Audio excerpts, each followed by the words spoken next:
Oh, yes, it's a beautiful day. Welcome into the SportSedge, powered by Inspin.com and Inspin.com's great network of handicappers. We've got some great stuff for you today, as always. Golf action, college football, not talking about my Michigan Wolverines losing the Spartans. And, of course, the NFL. Let's welcome in the crew of sycophants. Sealy McNeely, good day, sir. Oh, good day to you, too. How are you? I want to talk about Michigan. I like to talk about Michigan. All right, we'll talk about it soon. We'll talk about Eastern Michigan, too. Sideburns, good to see you. Good to see you, Dan. All right, that was a real emotional welcome. You guys are bringing the energy today. I know Jamie won't let me down. Jamie, you got an additional TV today. You got two TVs. I like that. Oh, good, buddy. Oh, good. To all of you, we got a lot to get to. We'll get back with CEO, Mr. Personality, and Sideburns, double Mr. Personality, in a second. But, Jamie, let's start with you. And, by the way, our fearless leader, Starsky, is on assignment, tending to some sheep in New Zealand. He should be back soon. He does a lot of stuff with animals, Jamie, so hopefully we'll see Starsky soon, but he sends his love. Yeah, no, I think he's heading over there to try and bring us some sheep back for the rescue center. We shall see what happens. Yeah, listen, there's freaking, there's sloths there. There's, zebras and all these cool little animals. Please check out Costa Rica Rescue Center if you can, because they always can use donations, and the animals are the best. Jamie, let's get into some golf action, and we're not getting to like the heart of the season or anything, but we're getting to some interesting tournaments before the end of the year. And the Mayakoba in Mexico, we talked about this a lot over the last year. That yes, it's great to bet the Masters and the U.S. Open and the Players and all these huge tournaments, the Memorial Jacks tournament, but there's so much value in betting. And this isn't a smaller tournament; it's a big field. You got the Fowlers and the Victor Hovlands and the Matthew Wolfs, and you got some good players in this tournament. But there is so much value betting some of these late year tournaments now that the PGA is like 50 weeks of the year for their season, right? Yeah, no, exactly. I mean, you sort of look at these events, and what I'll always sort of do is look at the top of the leaderboard of the betting market and have a look at the favorites and think to myself, well, why is he here? The prime example is I just saw an interview with Brooks Koepka there. Shot even par today, is plenty off the lead, and he's just coming out just to try and find something.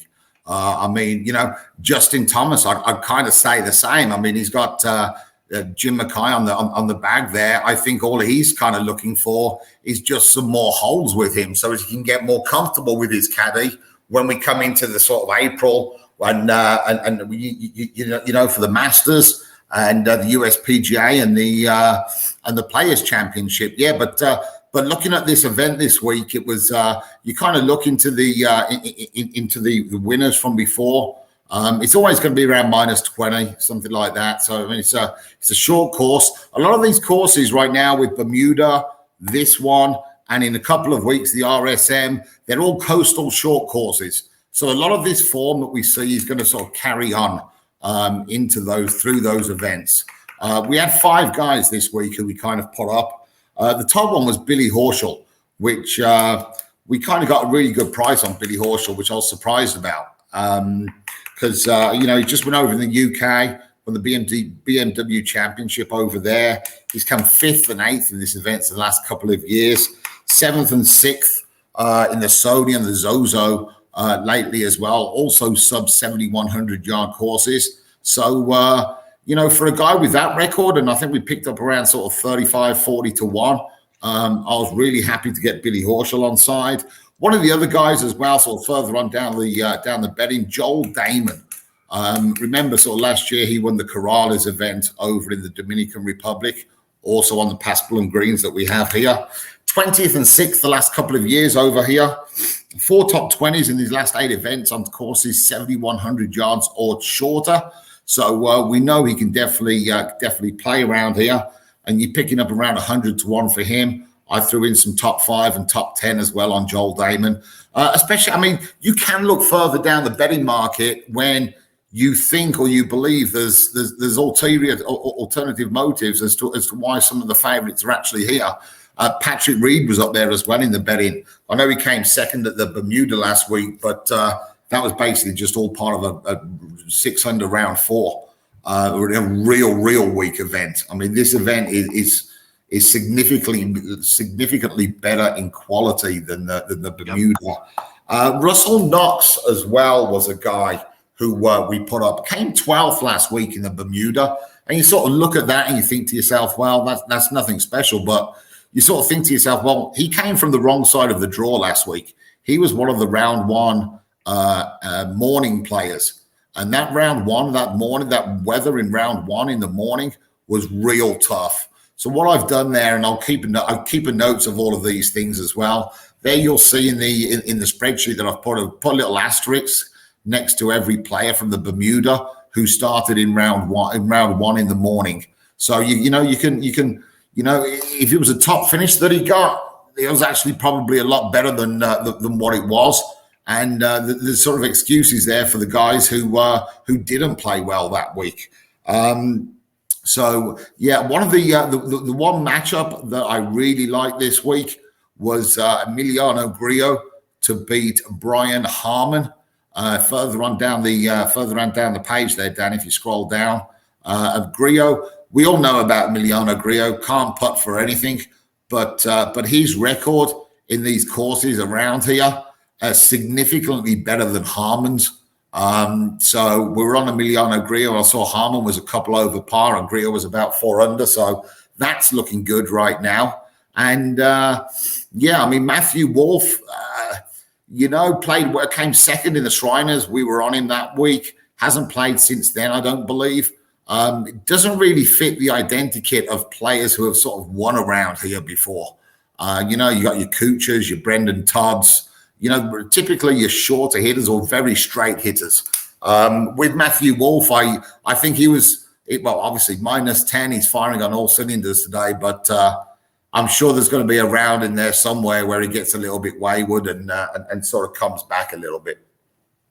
Yeah, and taking a look at the leaderboard, I mean, you mentioned, the reasoning for guys like a Dahmen or a Horschel. I mean, Horschel right now had a great round. He was 7 under, shot a 64, and I know he went out earlier, so he'll be in the afternoon tomorrow. And Dahmen's right there. He's tied for 7th. He's 6 under. And back to the Wolff thing, and you mentioned some of these other names, and Koepka's one of them. And obviously, there are some guys, some bigger names, much better overall quality this week than the Bermuda, tournament. And I mentioned guys like Hovland and Rose and some others. Abraham Answer's playing in this one, of course, from Mexico. Same with Carlos Ortiz. These are the kind of tournaments, and I think you brought up a good point about what their motives are. It's not, obviously, the bigger players aren't going there to not play well, but a lot of times it seems like these earlier tournaments are not really won by the top tier.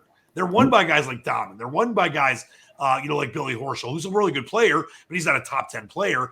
That's where I think you get tremendous amounts of value. And you mentioned, I think people need to understand top 5 betting, top 10 betting. That really kind of hedges your bet.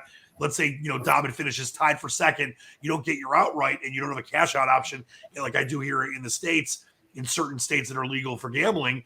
But you still can win and profit on a top 5 or a top 10. I think that's all really important that we've discussed as we've gone throughout the show with your golf stuff.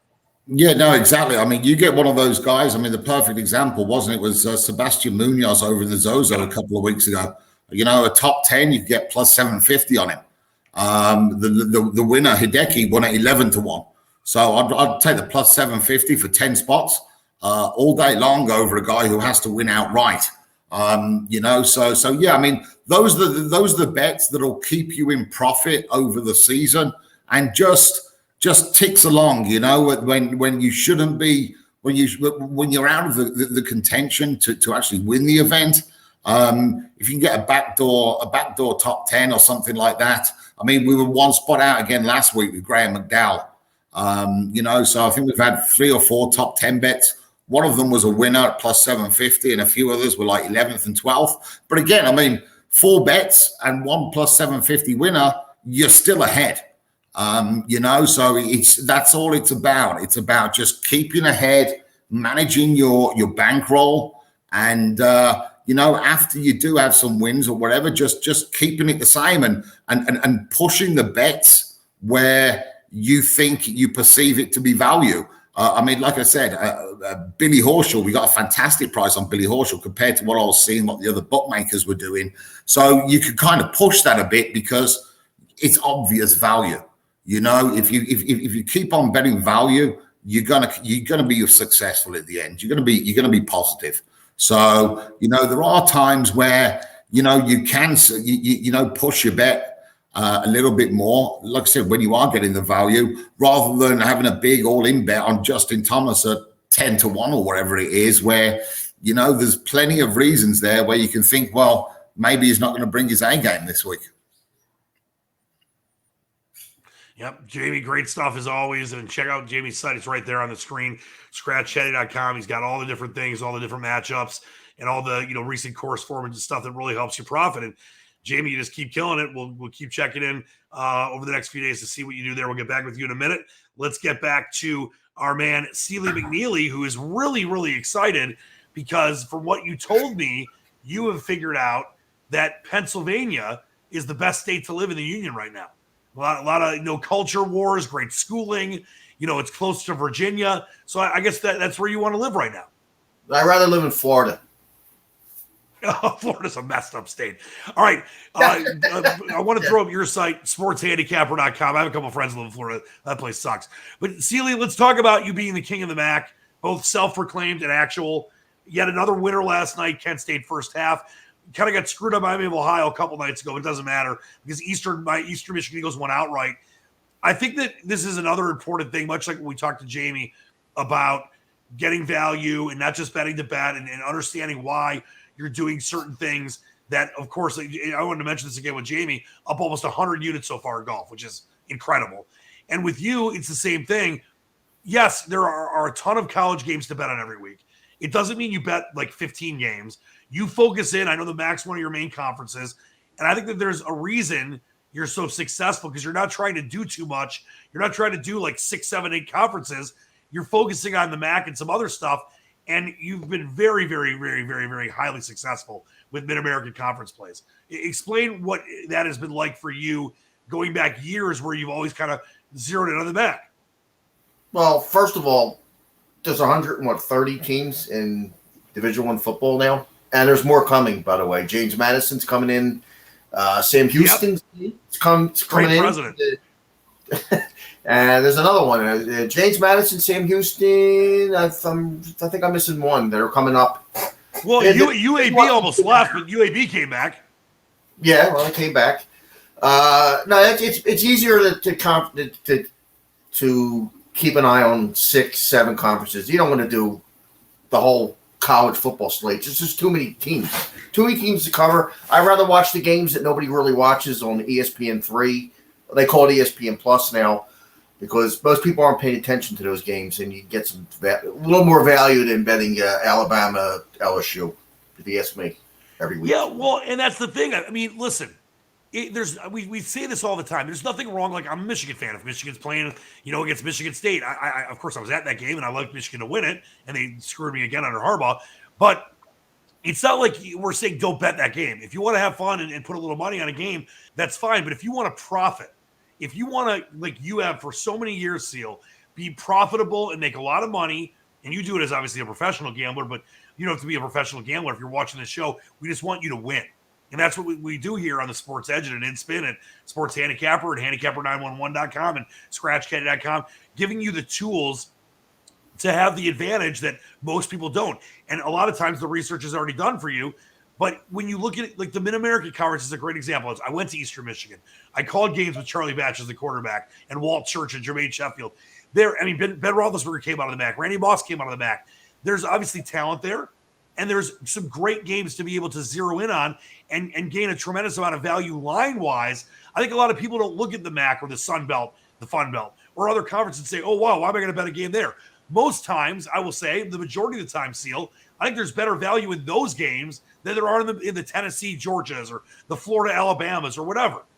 No, absolutely. For instance, like this week, it took most people 2 or 3 days this week to even realize that the quarterback for Middle Tennessee State is probably not going to play. Or there's another game with the quarterback for Charlotte. I mean, they don't know. They don't really follow that stuff. Now, if Alabama's quarterback's out this week, you think nobody would know? It will be all over ESPN.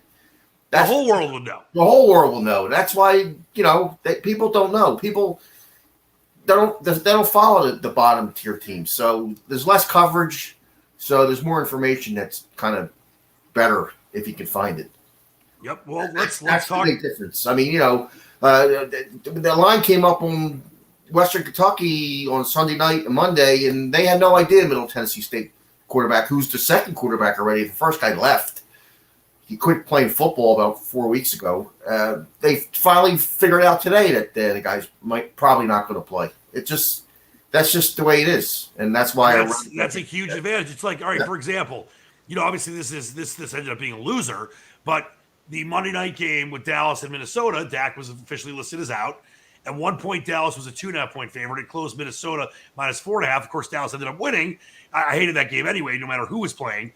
But those are imagine getting a team that originally was minus 2.5 or plus 2.5. Then you're getting them plus 4.5. Like in a lot of situations with information, you're going to win that game 80+% of the time. If a team, like the Kansas City Green Bay game, if you took Kansas City minus 1.5 and now there's no Aaron Rodgers, obviously it's a COVID thing. It's a little different. But my point is, imagine having a game minus 1.5 instead of minus 7.5. It's huge, Seal. And then in college football, based on information, there's a lot of times that can happen in these smaller schools because everyone's focused on Alabama or USC or Michigan State or whatever.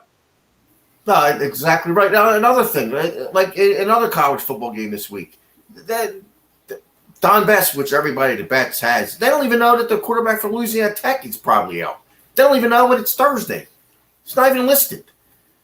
That's pretty crazy. It's bizarre. I mean, I bet a peanut on under in the game because I don't like the backup quarterback, but they don't even know. And then they'll probably find out tomorrow, and they'll put a note out, and the game will go to like 48 total.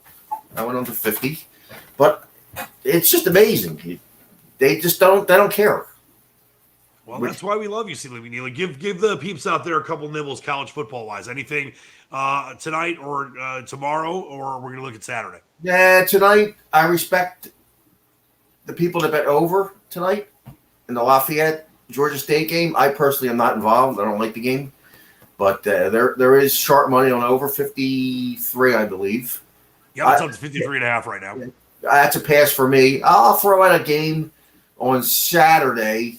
It takes big kahunas to bet this team. Nobody will ever bet this team. I'm going with the Aggies, New Mexico State, plus 18.5.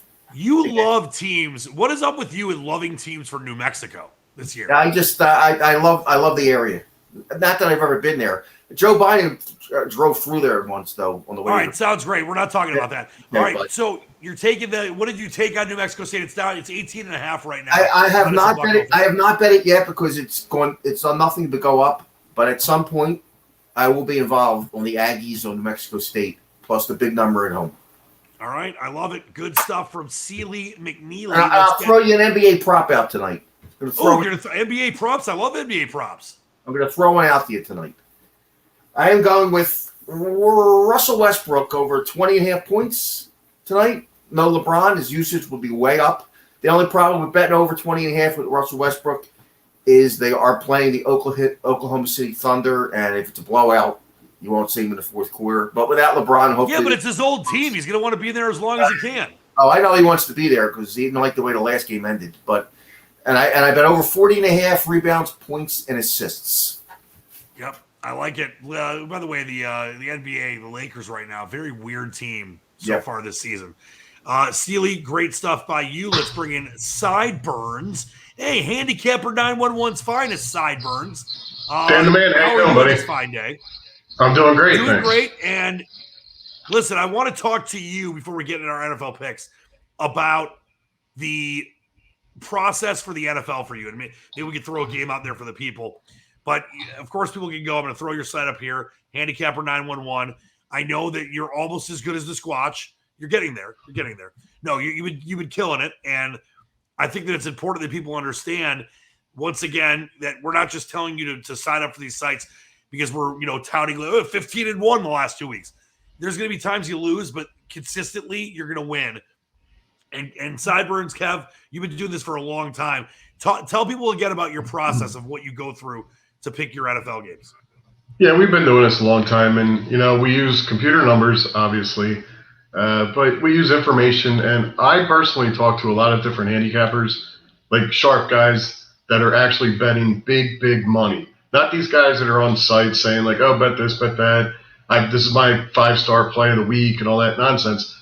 I'm in touch with a lot of sharp people in the industry, which helps when you're going to narrow down a play that you're going to go out on and release to my customers.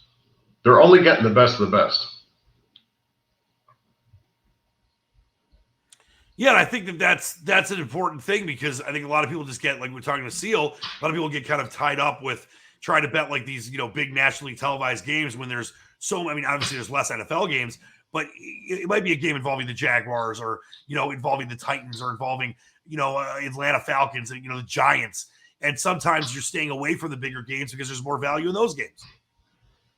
That's true. I listened to what you and Seal were talking about, and he's right on about, injuries that with smaller schools, they're less likely to come out. I heard you to mention that about like the Alabama quarterback was out, or Aaron Rodgers was out this week. Everybody knew about it, and the game moved 6.5 points, Right. Let's give the people a nibble if we can from the NFL slate. What are you looking at for Sunday? And I wanted to ask you this too. When it comes to making picks and deciding who you want, are you someone that likes to do it early in the week? Obviously, it's all based on situations, but do you like doing it early in the week or waiting till towards game day? Obviously, based on what's going on. Most of the plays come before game day. Last week we had Minnesota +2 was out on the site, and the Colts at a pick was out on the site. They both moved, ridiculously, and they both lost. But the value was there, and it always will be there when we release a play. You'll always have the best of the number. There's certain games that I want to wait on. I'm looking at something with the Dolphins game. It's going the other way, so I think I'm going to wait on that. I'm going to put out a play, but I'm waiting on this one too because I think the dog might get a little bit of money, but I am going to have a play on Baltimore. I just want to see where it's going to end up going. If I have to lay 6, I'll lay 6, but I think I'll get better. And I heard Seal mention a college game tonight, and we did release over 53.5 2 days ago. And it's still 53.5. Oh, did you? Which is fine, and we liked it, and I know another group that liked it, and they went out on it. So we decided to release that. All right, you were ahead of the curve there. That's that Georgia State Louisiana Lafayette game. All right, great stuff there. Sideburns. I want to get everyone back in here. We're going to do some NFL picks. Are you people ready for week? Can we believe we're already at week 9? Week 9. I can't believe it's gone so fast. Yeah, I know. Well, we're just going to keep winning and giving people cash. Let's start here with a little NFL action. And Sideburns, I know we just let you go and you talked Baltimore. Is that going to be your main play for the week? That'll be my play for the week. Baltimore, I'll put it out -6 now. I won't release it on my site until I see where the number goes. All right, let's go with the master of the tea and crumpets, Jamie. New York Giants +3. Taking the Giants at home. The G-Men. Yeah, baby. Jamie, you know it's a very dangerous situation ever trusting the Giants. But that's an interesting spot for New York because they're at home. They're getting 3 points. They're playing a Raiders team that we don't know how long they can sustain what's going on without John Gruden. I was right about them the last couple of weeks. They got that bump. But I seem like that's kind of a sharp play this week, the Giants at home, Jamie.